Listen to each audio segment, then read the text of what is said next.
Ubah kebiasaan kalian. Ini resep penting supaya baterai iPhone kalian gak cepet boros.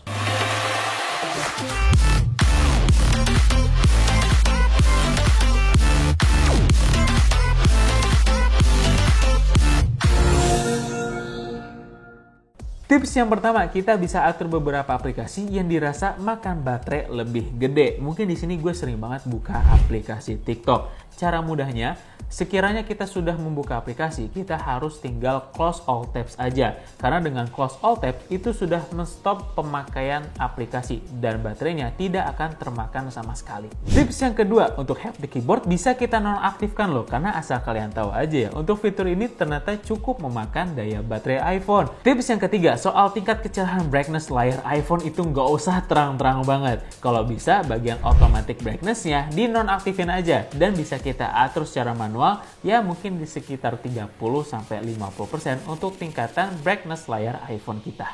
Tips yang keempat, tentu ini menjadi tips yang hampir semua orang tahu. Di bagian background refresh app jangan lupa untuk dinonaktifkan juga ya.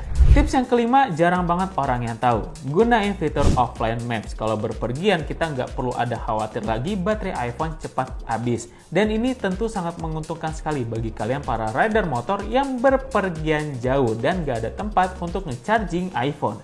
Tips yang keenam, kalau kalian menggunakan live activities, gue harap fitur ini bisa kalian matikan ya.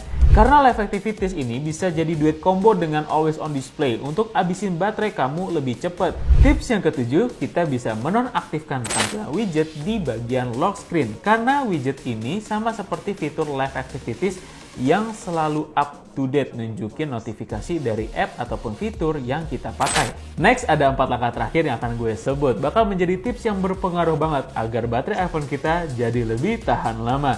Sebelum itu, please support kalian dengan like serta subscribe channel ini dan juga nyalakan lonceng notifikasinya ya.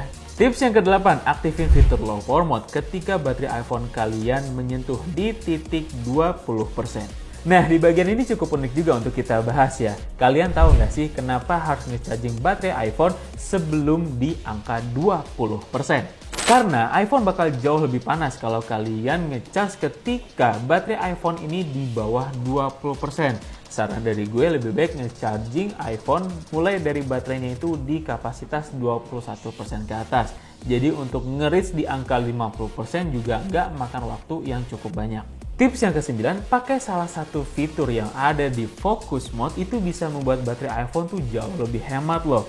Karena ketika kita menyalakan DND misalnya, notifikasi chat ataupun beberapa app juga tidak akan muncul dan tidak akan menyalakan layar iPhone secara tiba-tiba. Tips yang ke-10, batasi kapan dan seberapa sering aplikasi dapat mengakses lokasi iPhone kita. Karena semua aplikasi tuh nggak harus kita kasih permission juga untuk nge-tracking lokasi HP kita. Tips yang ke-11, nggak perlu menggunakan metode mendekatkan kedua iPhone untuk nge-trigger fitur AirDrop. Walaupun fitur ini keren banget, fitur ini ternyata tuh memancing background app seperti kontak hingga jaringan proximity secara bersamaan yang bisa membuat baterai iPhone lebih cepat boros kalau sering dipakai. Jadi ya solusinya boleh aja lah dimatikan saja dengan mengubah pengaturannya di menu general pada setting, pilih AirDrop dan matikan menu bringing device together-nya. Oke, kurang lebih ada 11 cara untuk menghemat baterai si iPhone ini. Tapi dari beberapa tips tadi tidak membuat image pemakaian iPhone itu ribet kok. Semoga konten ini bermanfaat. Jika kalian semua ada pertanyaan seputar produk Apple, boleh banget tulis pertanyaannya di kolom komentar supaya bisa gue bantu jawab di video berikutnya. Please sekali lagi support kalian dengan like konten ini, subscribe channel ini, dan nyalakan lonceng notifikasinya supaya kalian selalu mendapatkan informasi seputar produk Apple lainnya hanya dari PlayInfo.